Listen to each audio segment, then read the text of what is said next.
Lyft is starting to pay their drivers more, and they just posted a new earnings release. So I'm on Lyft's site right now, as you can see.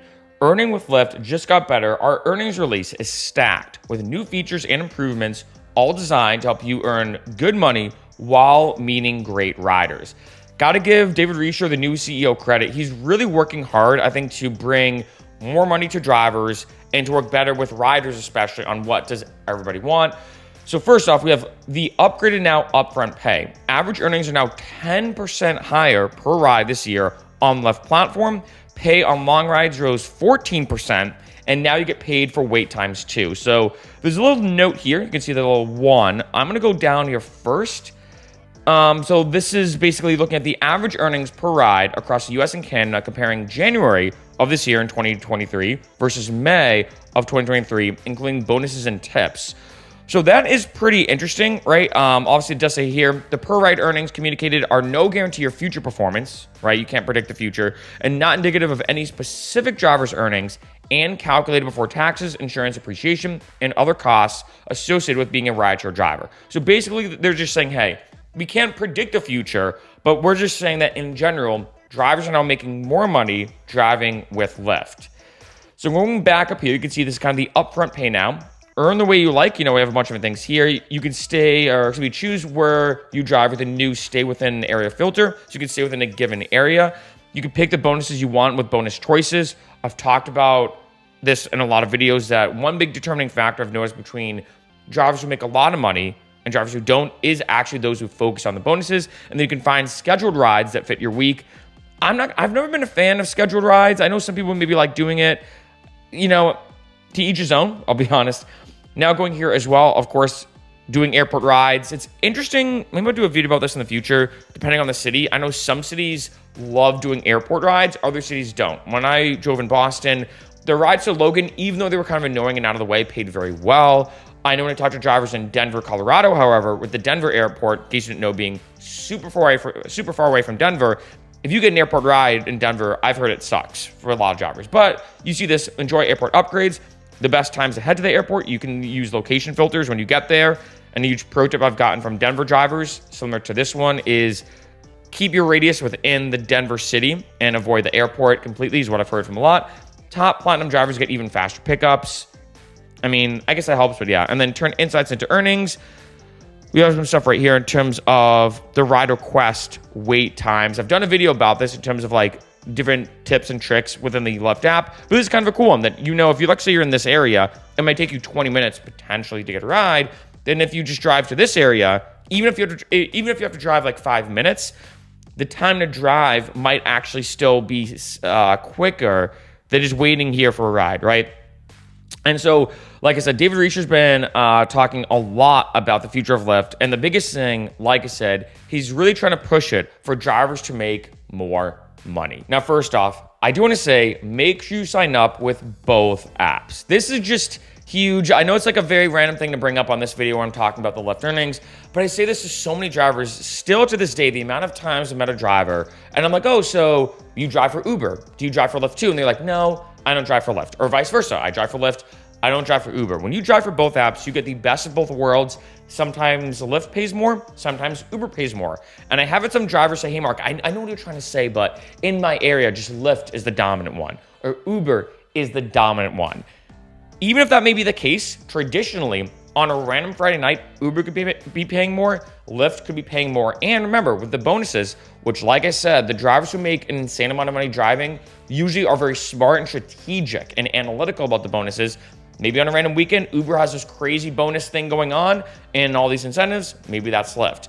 To me, there's one reason and one reason only that you cannot or you don't want to sign up with both apps, and that is if it's not available in your area. Right now, at least at the exact time of this video, Lyft is only available in the United States and in Canada. Uber is available in a bunch of places. I did a video, I think, was it last year, talking about what it's like to drive in Costa Rica, for example. In Costa Rica, just to use them as an example, Uber's there, Lyft is not. So in cases like that where you're like, oh, I only have Uber, and for most people, if you do live in not the US or Canada, typically Uber's kind of your only choice. You're kind of stuck with Uber.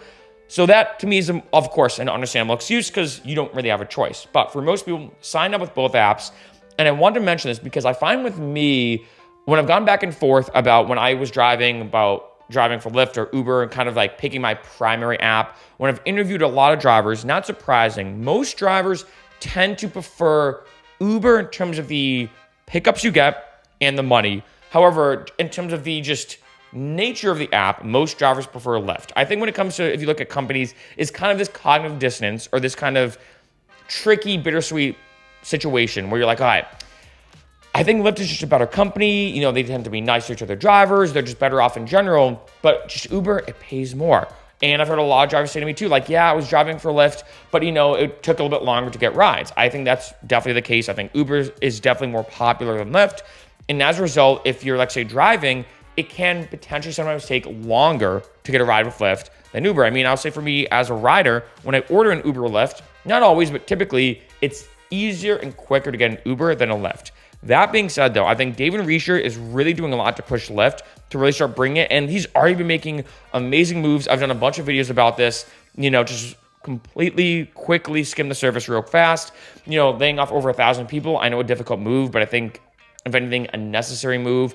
He's removed Lyft shared rides and really pushing wait and save, which, let's be honest, no one liked doing Lyft shared rides. And also I got to give him credit because with Uber, you can turn off the shared rides feature. I can't remember if you could do that with Lyft or not. I never saw a feature for that. So I think Lyft is a bit trickier when it comes to the shared ride aspect, but hey, doesn't matter anymore. He might be removing Lyft Lux, which I don't know why. That's probably the only thing he's done so far or might do that I'm just like, I don't know why you would remove Lyft Lux. Kind of random, right? But he is really doing a lot and really trying to look at it from, I think, a human perspective of going back to the basics, like I mentioned in the first video I ever did talking about him, where he said, look, what do drivers want? What do riders want? Drivers want to make the most amount of money.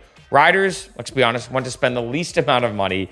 But that is a tricky thing. You have three arenas when it comes to the whole driving world, and that is you have to worry about the investors, the drivers, and the riders. And you have to balance this in like a triple way juggling situation, right? Very tricky. But at the end of the day, you know, with all this being said about like the landscape of Lyft and of course signing up with both apps, the biggest thing is this: Lyft is really pushing drivers to make more money. I think there's never been a better time to be a Lyft driver because of everything they're trying to do right now. Now, like they did mention, of course, you cannot predict the future. Hindsight is 2020, but it, you know, I think that typically, not always, when it comes to a situation like this, past performance can be, not always, but can be a good indicator of future performance, although you can't say that 100%, right? Correlation does not equal causation. That's statistics 101. So even though there is a unique correlation, being like, oh, drivers are making more and more money, that might equal more and more money in the future. That doesn't always mean that. However, with this, with everything David Reisher is doing, I'm a huge fan of Lyft right now.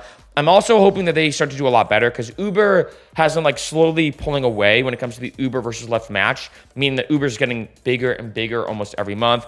And I don't want Lyft to fall off. You know, I've done a lot of videos about that, but it is undeniable that if there's never been a better time, in my opinion, at least right now, especially in the last couple of years since the pandemic and the rocky waters going on with rideshare driving, there's never been a better time specifically with Lyft to join. I know they're pushing a lot of their bonuses hard. They're really trying to get drivers on the road and have them be making more money, which equals more money in your pocket. And this has obviously been a very interesting kind of journey to follow. I've done a lot of videos about like some drama, if I'd call it that, or like new stuff going on with Lyft. For me personally, though, I think a lot of people know this on this channel. I don't like doing Uber and Lyft drama videos as much. I know a lot of channels do, and no hate to them, but for me, I want to make like helpful educational videos for drivers because let's be honest, you want to make more money. Like I know some people watch my videos for fun, and obviously I do appreciate that, but for me, I want to make helpful videos where afterwards you're like, oh, wow, okay. After watching Mark's videos, after a week or whatever, I'm now making more money driving, and that's honestly my number one goal. And that's why with this, I think the biggest thing at the end of the day is if you've not driven for Lyft yet, do so. Sign up, get that huge fat sign up bonus that I've done a bunch of videos about how to get. You know, just make sure you use someone's code or referral link, kind of the same thing. Sign up for Lyft if you haven't yet. Start driving for them and test it out. You might make more money with Lyft. You might not, but you don't know until you try. Definitely suggest doing so. Or if actually you've already signed up with both apps, you already, you know, have both apps on your phone, I would say test out and go back and forth. Because like I said, I do know a good amount of drivers who primarily do stick with Uber because they feel like it just makes more money. I think Lyft is going to be that kind of tortoise and the hare situation where slowly and steadily it's going to start paying drivers more money. It's going to get more popular. And I think Lyft always had this positive perspective, I think, in the public spotlight. So that's already there. But I can see that growing significantly, where not only are people saying, oh yeah, Lyft is a good company, but now I think, especially in the future, people could start saying, wow, not only is Lyft a good company and a better company than Uber, they're now paying their drivers significantly more.